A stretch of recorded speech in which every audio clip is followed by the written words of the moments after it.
Dan Novak.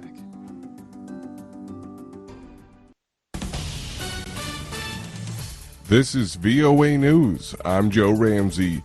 Ukraine said on Tuesday it had shot down 6 Russian Kinzhal missiles in a single night, thwarting a weapon Moscow touted as the next-generation hypersonic missile that was all but unstoppable.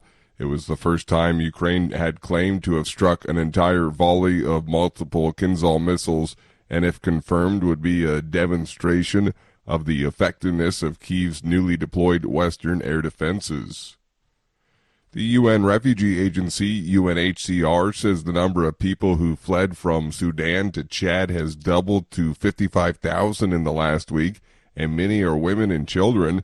Henry Wilkins spoke to Sudanese refugees who just arrived at the newly created camp in Barada, Chad. To reach the site of a camp housing the new arrivals, VOA flew from the capital, N'Djamena, and then drove 4 hours to the remote town of Barota on the Chad-Sudan border.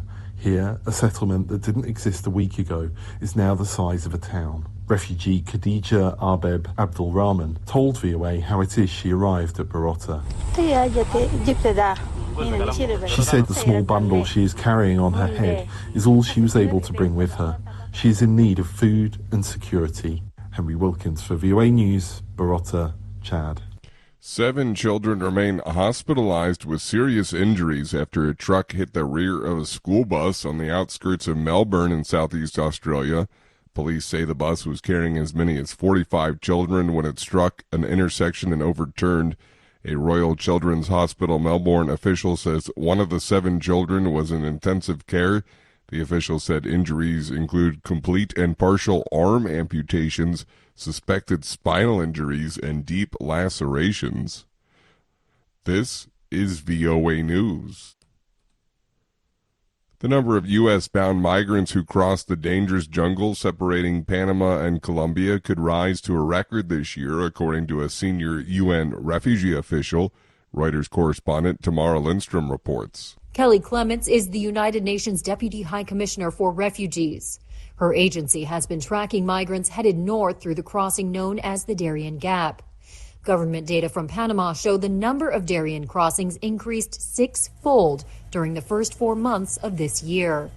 The numbers have tapered recently, but Clements told Reuters this week the crises propelling the migration haven't let up. There are still situations of violence, of persecution. The forecast comes after Washington last week rolled out new regulations at the U.S.-Mexico border meant to deter illegal border crossings. Reuters correspondent Tamara Lindstrom. Lawmakers of both U.S. political parties are bickering over who is to blame for the debt ceiling standoff, while Treasury Secretary Janet Yellen warns of what will happen if they cannot reach a deal. AP correspondent Sagar Magani reports. Whose fault is it? The only group of people in Washington threatening a default are House Republicans. The Republicans are the only ones who have raised the debt limit. Colorado Democrat Joe Neguse and House Speaker Kevin McCarthy traded barbs not long after Yellen told a bankers conference a default would be a catastrophe. The U.S. economy hangs in the balance. With the Treasury unable to pay the nation's bills as soon as June 1st if Congress cannot reach an agreement. There's no time to waste. Sagar Magani, Washington. Meanwhile, Namibia's Supreme Court ruled on Tuesday the government must recognize the unions of same-sex couples who married in countries where it was legal for them to do so, even though same-sex marriage remains illegal in Namibia itself. The ruling, which drew mixed reactions in the socially conservative country, was in sharp contrast to developments in Uganda, where one of the world's most draconian anti-LGBT laws is expected to come into force imminently. Meanwhile, a UN report released on Tuesday warns the next few years are critical, saying the world must halve single-use plastics and slash throwaway consumption to stem the tide of environmental pollution.